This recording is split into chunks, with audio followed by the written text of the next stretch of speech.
नमस्कार, आप देख रहे हैं लंच ब्रेक। आपके साथ हूं मैं नेहा बातम। आज ईडी की पूछताछ में सुशांत की पूर्व मैनेजर श्रुति मोदी ने अहम खुलासा किया है। दरअसल सूत्रों के हवाले से खबर मिली है कि श्रुति ने यह बताया है कि सुशांत की जिंदगी में आने के बाद रिया ही सुशांत के बारे में अहम फैसले करती थी। श्रुति के मुताबिक सुशांत के पैसे के लेन देन के फैसले भी श्रुति ले रही थी। इसी साल फरवरी के बाद श्रुति मैनेजर पद से हट गई थी। आरोप यह है कि रिया ने दिशा को मैनेजर बनवा दिया था। इस बीच ईडी ने सख्ती करते हुए रिया, उसके भाई शौविक और पिता के मोबाइल जब्त कर लिए हैं। इनसे डेटा डाउनलोड किया जाएगा और 1 साल में अगर कोई डेटा डिलीट हुआ है तो वो भी रिट्रीव किया जाएगा।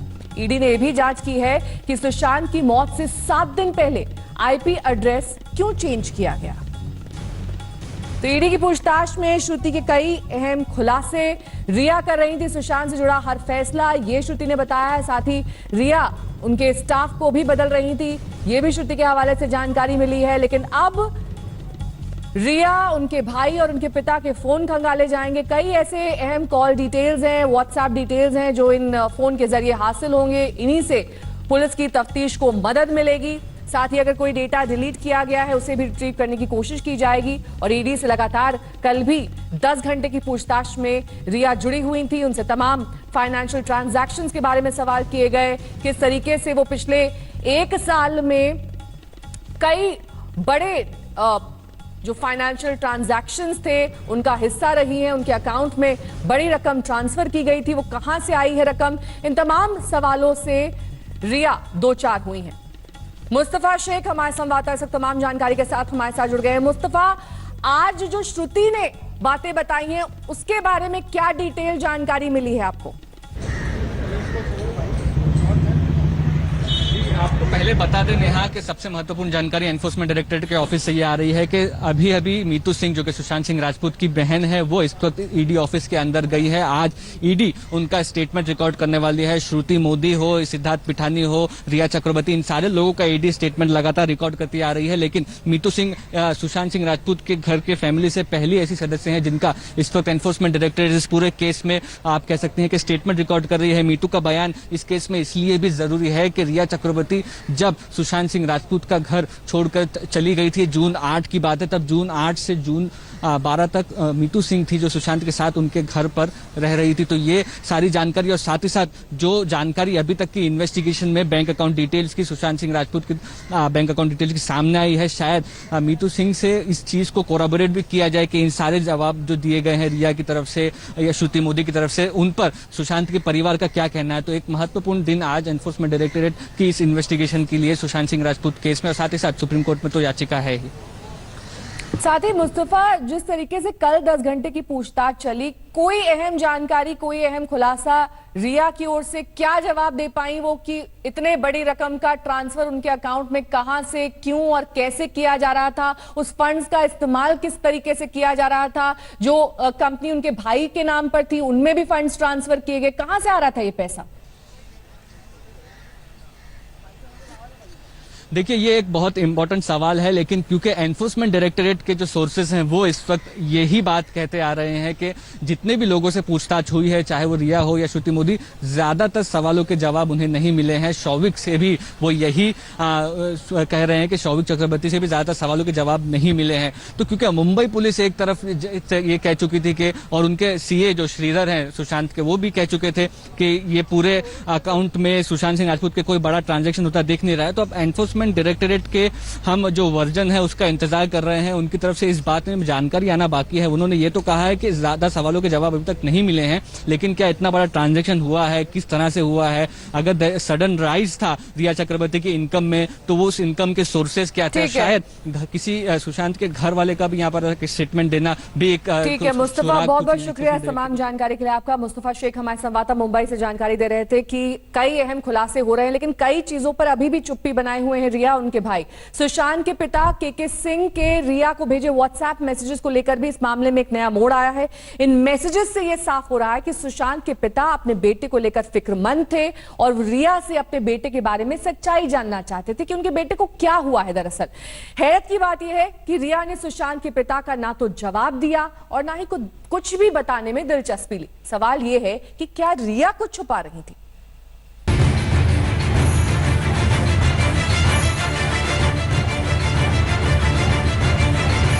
सबसे पहले वो व्हाट्सएप मैसेज देखिए जो सुशांत के पिता ने 29 नवंबर 2019 को रिया चक्रवर्ती को भेजा था।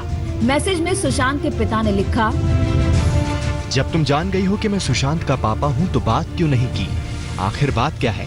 फ्रेंड बनकर उसकी देखभाल और उसका इलाज करवा रही हो तो मेरा भी फर्ज बनता है कि सुशांत के बारे में सारी जानकारी मुझे भी रहे। इसलिए कॉल कर मुझे भी सारी जानकारी दो। दोपहर 12:34 पर भेजे गए इस व्हाट्सएप मैसेज का स्क्रीनशॉट आज तक के पास एक्सक्लूसिव है। मैसेज में सुशांत के पिता रिया से पूछ रहे हैं आखिरकार बात क्या है। जब तुम जान गई हो कि मैं सुशांत का पापा हूँ तो बात क्यों नहीं की? आखिर बात क्या है? हालांकि इस मैसेज का रिया ने कोई जवाब नहीं दिया। रिया को मैसेज करने से पहले एक बेटे के लिए परेशान पिता ने सुशांत की बिजनेस मैनेजर रही श्रुति मोदी को भी व्हाट्सएप पर मैसेज किया था। वो सुशांत का हाल जानना चाह रहे थे। मैं जानता हूँ कि सुशांत के सारे काम तुम देखती हो, वो अब किस स्थिति में है, इसके लिए बात करना चाहता हूँ। सुशांत से बात हुई थी तो उसने कहा था कि मैं बहुत परेशान हूँ। अब तुम सोचो कि एक पिता को कितनी चिंता होगी उसके लिए, इसलिए तुमसे बात करना चाहता हूँ। अब तुम बात नहीं कर रही हो तो मैं मुंबई जाना चाहता हूँ, फ्लाइट की टिकट भेज दो। रिया की तरह श्रुति मोदी ने भी सुशांत के पिता के मैसेज को अनदेखा कर दिया। मैसेज पढ़कर भी रिप्लाई नहीं किया। सुशांत के पिता ने श्रुति मोदी को 29 नवंबर को दोपहर 12:16 पर मैसेज किया था और जब जवाब नहीं मिला तो उसके 18 मिनट बाद रिया चक्रवर्ती को मैसेज किया। बिहार पुलिस से लेकर सीबीआई की एफआईआर में रिया और श्रुति मोदी दोनों ही आरोपी हैं। I have immense faith in God and the judiciary. I believe that I will get justice.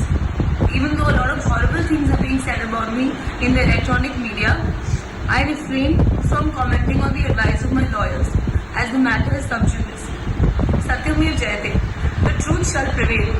Crime जो स्टार्ट हुआ वो पटना से ही हुआ, क्योंकि पिता से उसने कम्युनिकेशन चैनल बंद कर दिया।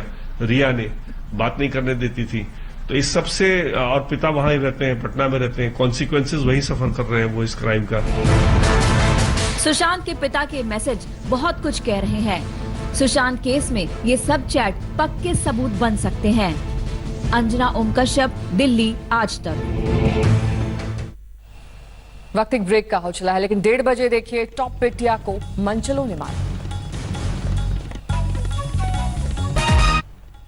यूपी के बुलंदशहर की अब बात करेंगे, जहां पर छेड़खानी मामले में एक नया सीसीटीवी फुटेज सामने आया है।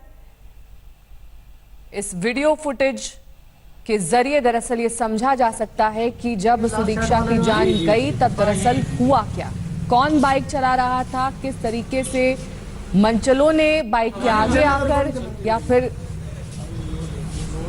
पूरी घटना इस सीसीटीवी के जरिए समझी जा सकती है। सुदीक्षा के परिवार वाले हालांकि ये कह रहे हैं कि इन मंचलों ने उनकी बाइक के आगे बाइक लगा दी थी, जिसकी वजह से बाइक का संतुलन बिगड़ गया और सुदीक्षा के सर में चोट आई, जिसकी वजह से उसकी जान चली गई। एक छोटे से गांव की टॉपर बिटिया। हमेशा हर किसी की अच्छी बात को ग्रैब करने की कोशिश करती हूँ। जिसकी आंखों में थे बेशुमार सपने।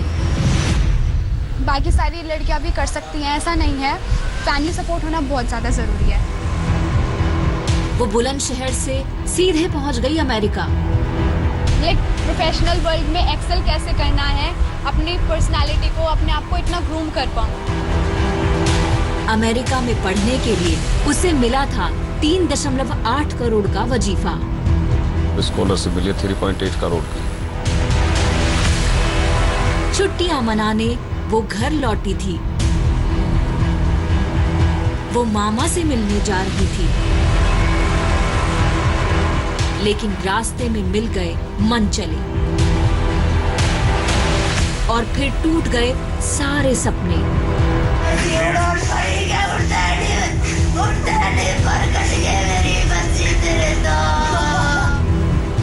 मजनू ने ले ली टॉपर बिटिया की जान।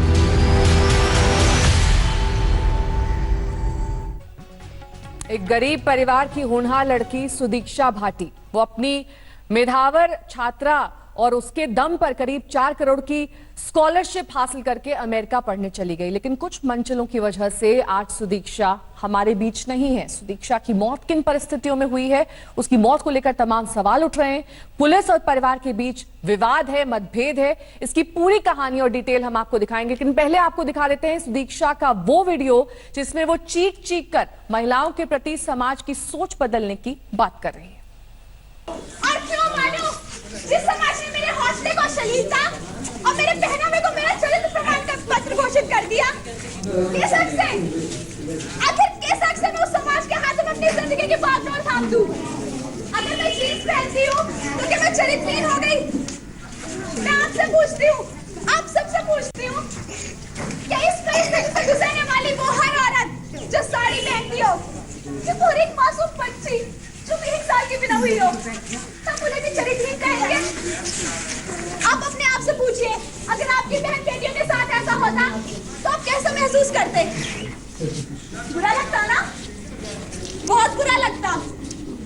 लेकिन इस बुराई के खिलाफ आवाज कोई नहीं उठाएगा। अरे कब बाहर निकल कर आएंगे आप इस सोच से? एक बार अपनी बेटी को बढ़ावा देकर तो देखिए, उनके साथ चल के तो देखिए, कोशिश तो करिए आखिरकार।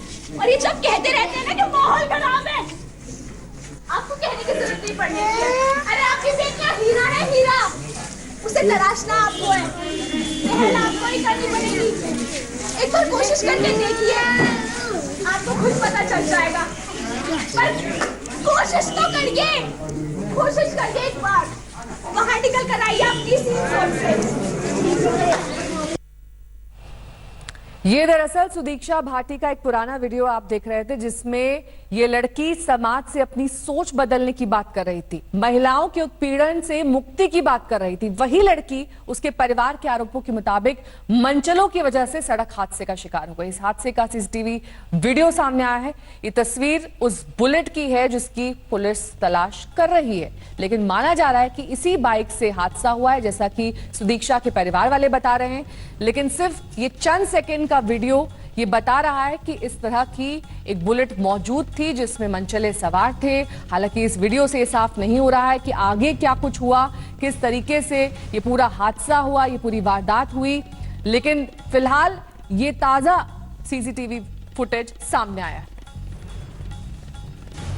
कुमार कुणाल हमारे संवाददाता इस वक्त तमाम जानकारी के साथ हमारे साथ जुड़ गए हैं। कुमार, हम आपसे पहले भी जानकारी ले रहे थे, लेकिन तब से और अब में ये सीसीटीवी फुटेज सामने आया है, इससे क्या कुछ तस्वीर साफ हो रही है? जो परिवार वाले कह रहे हैं उस बात को पुख्ता कर रहा है ये वीडियो फुटेज?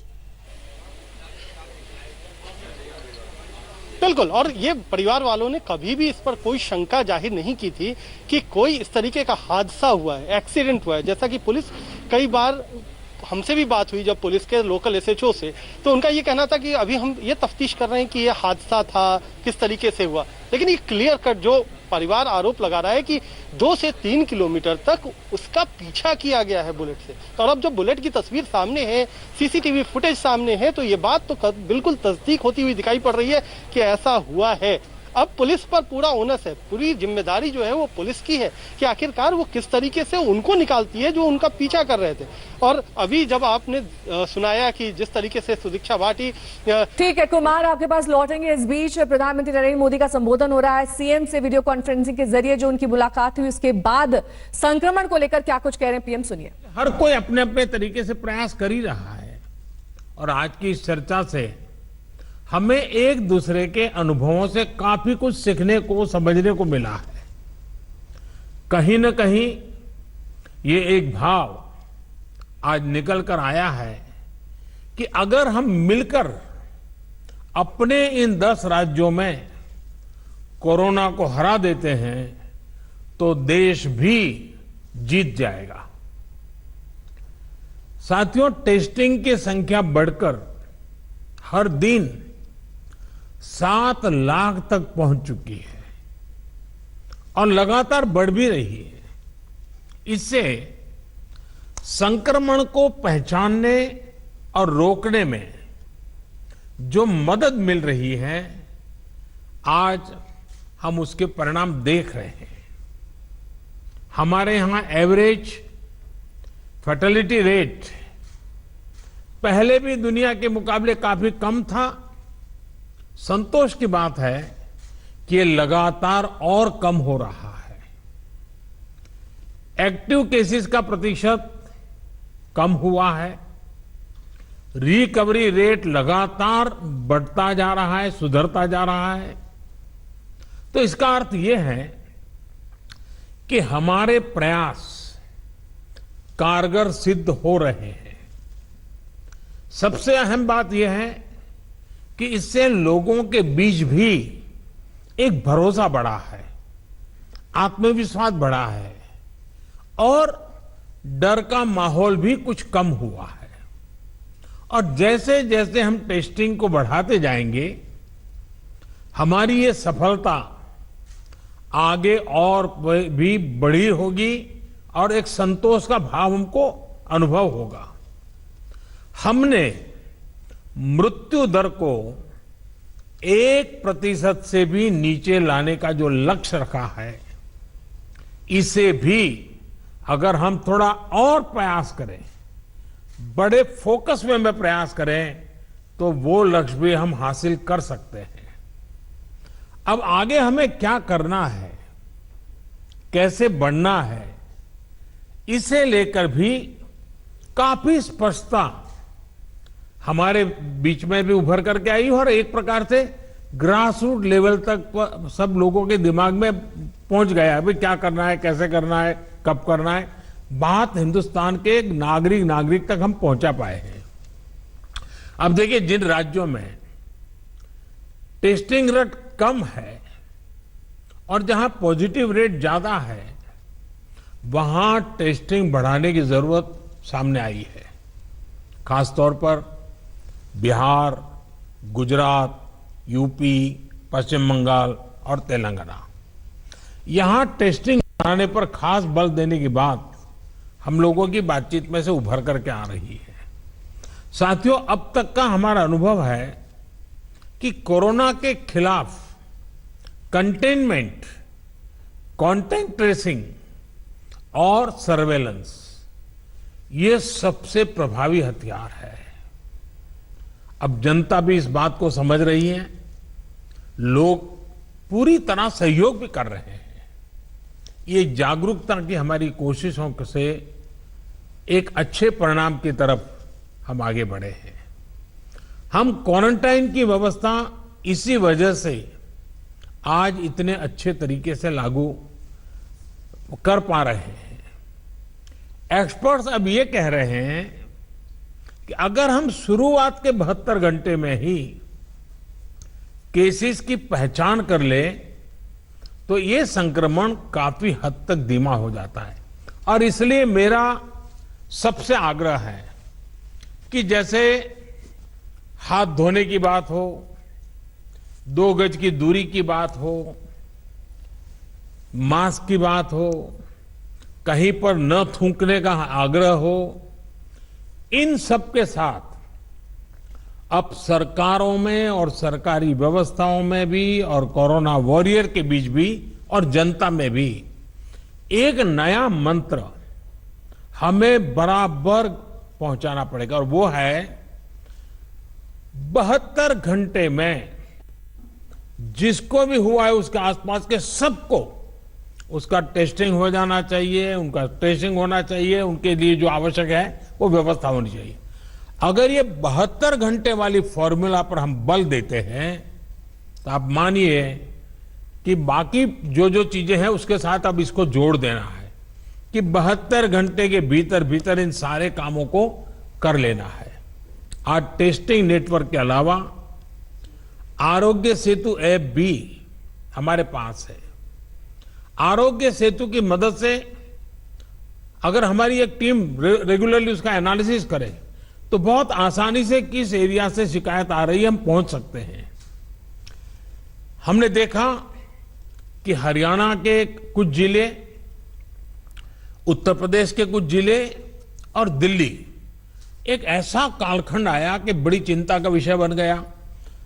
सरकार ने भी दिल्ली में ऐसी घोषणा की कि लग रहा था कि बड़ा संकट पैदा होगा। तो फिर मैंने एक रिव्यू मीटिंग की और हमारे होम मिनिस्टर श्रीमान अमित शाह जी को नेतृत्व में एक टीम बनाई और नए सिरे से सारा अप्रोच किया। उन 5 जिलों में भी और शहर में भी, दिल्ली में बहुत बड़ी मात्रा में हम जो चाहते हो परिणाम ला पाए। मैं समझता हूं कि कितना ही बड़ा कठिन चित्र दिखता हो, लेकिन सिस्टमेटिक तरीके से अगर आगे बढ़ते हैं तो चीजों को हम हफ्ते 10 दिन में अपने तरफ मोड़ सकते हैं, और हमने अनुभव करके देखा है। और इसी रणनीति के भी जो मुख्य बिंदु यही थे, कंटेनमेंट जोन्स को पूरी तरह से अलग कर देना, जहां जरूरत पड़े वहां माइक्रो कंटेनमेंट का भी आग्रह करना, 100% स्क्रीनिंग करना, रिक्शा, ऑटो रिक्शा चालक और घरों में काम करने वाले लोगों को भी और अन्य हाई रिस्क लोगों की स्क्रीनिंग पूरी कर लेनी चाहिए। आज इन प्रयासों का परिणाम हमारे सामने है। हॉस्पिटल्स में बेहतर मैनेजमेंट, आईसीयू बेड्स की संख्या बढ़ाने जैसे प्रयासों ने भी बहुत मदद की है।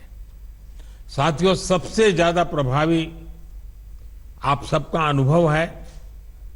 आपके राज्यों में जमीनी हकीकत की निरंतर निगरानी करके जो नतीजे पाए गए, सफलता का रास्ता उसी से बन रहा है। आज जितना भी हम कर पाए हैं वो आप सबके अनुभव उसमें काफी मदद कर रहे हैं। मुझे विश्वास है कि आपके इस अनुभव की ताकत से देश ये लड़ाई पूरी तरह से जीतेगा और एक नई शुरुआत होगी। आपके और कोई सुझाव हो, कोई सलाह हो तो हमेशा की तरह मैं हर समय आपके लिए उपलब्ध हूं। आप जरूर बताइए। और मैं आपको विश्वास दिलाता हूं, सरकार के सभी अधिकारी भी आज मौजूद थे। जिन जिन बातों का आपने जिक्र किया है, जिसके लिए चिंता करने के लिए कहा है, टीम पूरी तरह तुरंत ही उसको आगे बढ़ाएगी। लेकिन हम जानते हैं कि ये जो कालखंड होता है सावन, भादो और दिवाली तक का, तो कुछ बीमारी का और बीमारियों का भी माहौल बन जाता है, उसको भी हमें संभालना है। लेकिन मुझे विश्वास है कि हम जो 1% से नीचे मृत्यु दर लाने का लक्ष्य, रिकवरी रेट तेजी से बढ़ाने का लक्ष्य, 72 घंटे में सारे कांटेक्ट पर्सन को तक पहुंच करके उनकी व्यवस्था करना, इन मंत्रों को लेकर के अगर हम थोड़ा फोकस एक्टिविटी करेंगे तो हमारे जो 10 राज्य जहां पर 80% केसेस हैं, हमारे 10 राज्य जहां 82% मृत्यु हैं, हम 10 राज्य इस पूरी स्थिति को पलट सकते हैं। हम 10 राज्य मिलकर के हम भारत को विजयी बना सकते हैं और मुझे विश्वास है कि हम इस काम को कर पाएंगे। मैं फिर एक बार, आपने बहुत समय निकाला, समय की कमी के बावजूद भी बहुत ही अच्छे ढंग से आपने अपनी सारी बातें रखी हैं। मैं आपका बहुत बहुत धन्यवाद करता हूं। केंद्र से हर तरीके का सहयोग राज्यों को दिया जाएगा, ये प्रधानमंत्री ने तमाम राज्यों के मुख्यमंत्रियों को बोला और ये कहा कि ये जंग सही दिशा में आगे बढ़ रही है। आगे भी इसी तरह से हमें काम करना होगा, एकजुट होकर। धीरे धीरे संक्रमण के बारे में पता चल रहा है, उसी के मुताबिक गाइडलाइंस तय की जा रही हैं, लेकिन हर कोई अपने स्तर पर जागरूक रहे, ये बेहद जरूरी है। नमस्कार, मैं हूं अंजना ओम कश्यप। हमें उम्मीद है ये वीडियो आपको पसंद आया होगा। लेटेस्ट खबरों के लिए यूं ही देखते रहिए आज तक, और इस वीडियो के पसंद आने पर लाइक, शेयर एंड सब्सक्राइब करना ना भूलें।